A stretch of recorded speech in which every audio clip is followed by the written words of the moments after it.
prosseguindo, tá? Com a nossa aula de administração e enfermagem.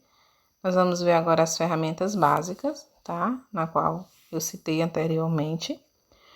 E o fluxograma, ele é um diagrama que descreve o processo, tá? O processo de funcionamento, de atendimento. Aqui nós temos o exemplo da SAI, que é o fluxograma de atendimento, né? Então, aqui nós temos o paciente que chega à unidade e ele procura a recepção. Da recepção, ele pode ser encaminhado para a maternidade ou para o berçário, tá? E do berçário, da maternidade, da recepção, ele pode procurar o serviço de enfermagem que vai se subdividir na especialidade que ele estiver precisando, tá bom? Então, ele pode precisar de um assistente, de um psicólogo, de um obstetra, do ginecologista, do infectologista, do pediatra, do nutricionista. E conforme o médico que ele for precisar, a especialidade que ele for precisar, o profissional que ele for precisar, ele é direcionado. Se for ginecologista, ele pode ir para um laboratório. Se for infectologista, ele pode ir para a farmácia. E assim sucessivamente. Esse aqui é o fluxograma. O cronograma é uma ferramenta que serve para organizar as atividades, os recursos e os prazos de um projeto em um único diagrama visual, ou seja, é um instrumento de organização e planejamento. Cronograma. Como é o cronograma da semana? Aqui eu coloquei um exemplo do atendimento da UBS, tá bom? Por exemplo, um atendimento da UBS, segunda-feira, manhã e tarde, tem demanda espontânea, o médico atende na quantidade X de fichas. Na terça, pela manhã atende gestante. À tarde, consultas eletivas, né, demanda espontânea. Na quarta, hiperdia, que é aquele grupo de diabéticos hipertensos. Na manhã, à tarde, demanda espontânea. Na quinta, tem citologia, pela manhã. À tarde, tem demanda espontânea. Na sexta, nós temos visita domiciliares e demanda espontânea. Então, isso é um cronograma. O organograma, ele representa a estrutura organizacional graficamente, disposta na unidade, de uma forma hierárquica, tá? De acordo com os cargos, quem é o chefe, a relação de comunicação que existe. Aí aqui nós temos um exemplo. O colegiado, o chefe, né? O chefe, ele tem as coordenações, né? Tem um chefe, que é o superior. Então, tem a coordenação de enfermagem, tem a coordenação da medicina, tem a coordenação da residência médica, tá? Cada um tem a sua função. Deixa eu voltar aqui um pouquinho. Cada um tem a sua função, né? E essas comissões. Tem a comissão de ensino, de pesquisa e de extensão. Cada um tem a sua demanda. Então, esse aqui é o organograma. O regimento é um documento que possibilita as definições e atribuições da administração superior. O regimento pode abordar os seguintes assuntos em capítulos e artigos, parágrafo, né? O regimento é a forma como deve ser regido esse local de trabalho, o artigo, o parágrafo, aí tem a finalidade do serviço de enfermagem, a posição desse serviço, a composição, a competência dessa unidade, o pessoal e seus requisitos, as atribuições de cada um, os horários de trabalho, escalas e disposições gerais dos funcionários. O cronograma inteiro, né? Os capítulos, os artigos, são as pontuações. E o manual, que é um instrumento normativo, né, de consultas e setores, de cargos e funções. Cada um, né, deve ser mais ou menos detalhado de acordo com possa destinar cada um. É um guia elaborado pela administração superior do hospital. Um manual que tem que ser seguido. Aí as principais teorias da administração, nós vamos ver. O Frederick Taylor, que ele foi engenheiro norte-americano e conseguiu registrar mais de 50 patentes de intervenções, e foi o pai da administração científica, né? E o que ele diz?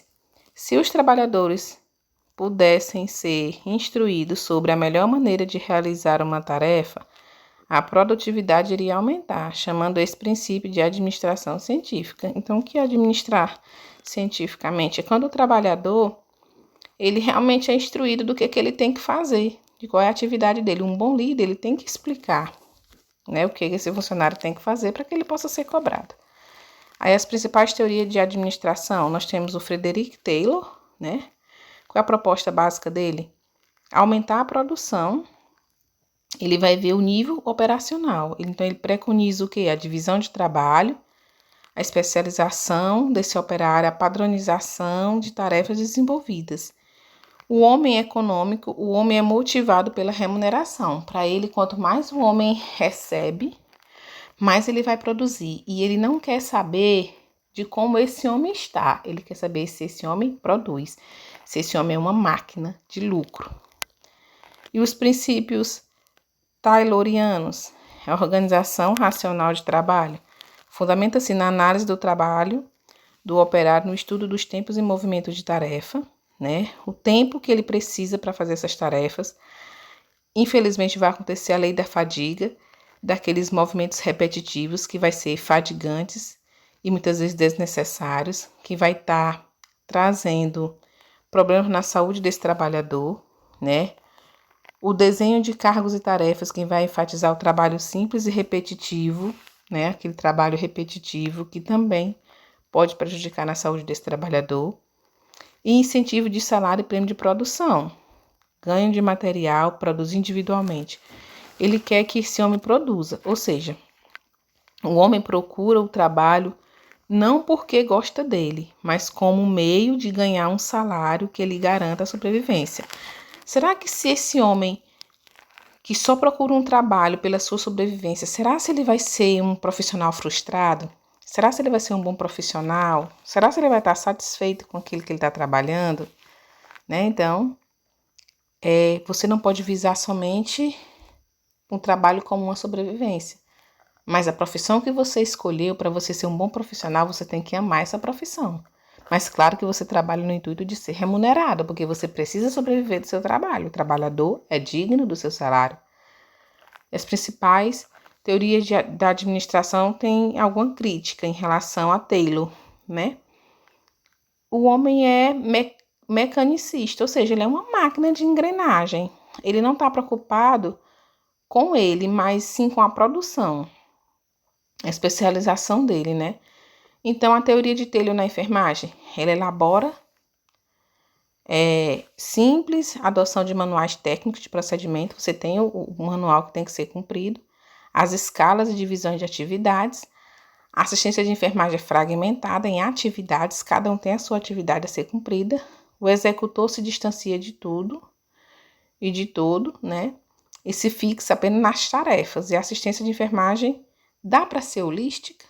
Você acha que dá para fazer um bom levantamento desse paciente? Será se tem qualidade? Será se tem atendimento humanizado? Se eu estou preocupada apenas em cumprir a tarefa, em ser mecânica? Então, aí é uma crítica relacionada à teoria de Taylor, tá? Aí a teoria próxima, clássica, que nós temos aí, né, de Henry Fayol, que ele é o pai da teoria clássica, e considera a organização como um todo para garantir a eficiência das partes envolvidas, né? Divide-se em grupos, funções técnicas, comerciais e financeira, né? Técnica é relacionada à produção, comércio, a compra e venda e troca, e financeira, a gerência de capitais, né? Dentre outros. Então, Fayol, ele listou alguns princípios normativos, né? A divisão de trabalho, a autoridade, disciplina, remuneração, estabilidade, iniciativa e espírito em equipe, né? Para ele existe esses princípios, né? Tem que ter esses princípios para que venha desenvolver. E é um bom trabalho, um bom desempenho. Então, nessa teoria clássica da enfermagem, o que é que ele faz? Ele tem essa estruturação relacionada à hierarquia. As pessoas e as relações são interpessoais, né? A quantidade e a qualidade e o desenvolvimento do pessoal de enfermagem e do serviço ficam comprometidos, né? Então, tipo assim, Na clássica, ele vai ver a questão estrutural. E em Taylor, ele vai ver a questão da tarefa. Então, eu tenho estrutura para eu estar desenvolvendo o trabalho. Já na teoria de Taylor, ele quer o homem como uma parte mecânica, né? Vamos continuar aqui. E nas relações humanas, na teoria de relações humanas, a preocupação já é o homem no seu trabalho. Eu já vou observar tanto a questão social desse homem como o psicológico, né? Então, ele determina a humanização e democratização, o desenvolvimento de ciências humanas, da psicologia, e o marco teórico dele é Elton Mayo. É um fator psicológico que interferir na produção dos trabalhadores. Se esse trabalhador não tiver com um psicológico bom, ele não vai estar desenvolvendo suas atividades de uma forma de qualidade. Qual é a relação que tem com a enfermagem? Contribui, né? Estudos de grupo, liderança e comunicação, e a comunicação adequada e continuada na otimização da assistência. Aí nós temos aqui a teoria burocrática, que o principal é Max Weber. As características, eficiência organizacional, ele prevê detalhes, raciocínio lógico, sistema, divisão de trabalho. Já tem os procedimentos e as rotinas, ele é impessoalidade nas relações humanas e profissionais, com técnica, remuneração, contingente com o cargo. Você tem um cargo X, você é remunerado de acordo com o seu cargo. E o chefe imediato pelo fato de não participarem da capital da organização, né? É a nomeação pelo chefe imediato e pelo fato de não participarem do capital da organização. O que tem a ver e o que contribui à teoria burocrática e à enfermagem? Os serviços de enfermagem seguem no modelo da instituição, tá? A enfermagem tem que trabalhar conforme a instituição.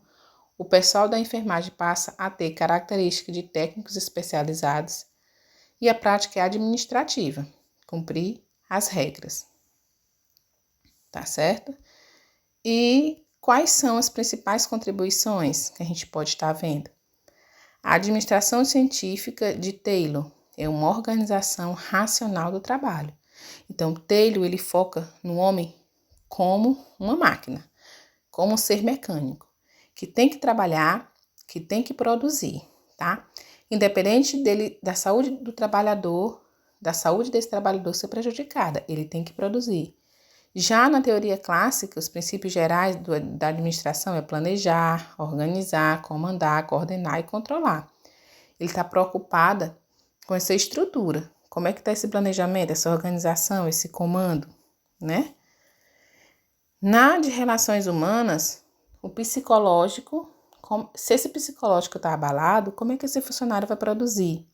É humanização, organização, liderança, comunicação e dinâmica de grupo, né? O trabalho em equipe, ele tem que fluir bem para que esse funcionário venha exercer um bom rendimento para esse hospital, para essa UBS. E a teoria comportamental, a motivação, o estilo administrativo e o processo decisório. Como é que eu posso estar motivando esse funcionário? Para que esse funcionário tenha um comportamento X, a instituição tem que dar o melhor dela para esse funcionário, tá? E as teorias sistemáticas. Existem os sistemas da organização. Como é que esse sistema funciona para estar desenvolvendo um bom empenho, tá certo? Então, os obstáculos não podem parar você. Se você achar uma parede, não desista. Ache uma maneira de escalá-la, atravessá-la ou derrubá-la, tá? Essa disciplina, ela vai te ensinar a te motivar, a você saber como trabalhar, a você saber como se comportar diante da instituição que você trabalha, da política organizacional do local que você trabalha. Você tem que saber a sua função, ser um bom funcionário e obedecer o seu líder, a instituição que você trabalha. Você não vai se preocupar com outras instituições, você vai focar na instituição e no cargo que você trabalha. Você foi contratado para quê? Qual é a sua função? Qual é a sua demanda? Qual é a atividade que você tem que fazer? Dê o seu melhor. Dê o seu melhor, empenha-se na função. Você é técnico em enfermagem. O que o técnico faz? Qual é a sua responsabilidade no seu local de trabalho para que você realmente venha produzir de uma forma com qualidade, tendo saúde, né, profissional, tendo produção, tendo um bom empenho, tendo empatia com esse paciente, tendo um espírito de trabalho em equipe, de obediência, de respeitar a hierarquia, de realmente se comportar com ética, com um profissional de qualidade, tá certo? Após essas aulas, agora vocês vão ter 5 perguntinhas subjetivas, né? Que é uma atividade avaliativa, valendo ponto para avaliação de vocês, tá bom? Para que vocês venham responder. Estou disponível para qualquer dúvida, tá? Questionamento. Então, vocês já sabem meu contato. Estou disponível para o que vocês precisarem. E obrigada pela atenção e boa sorte na prova.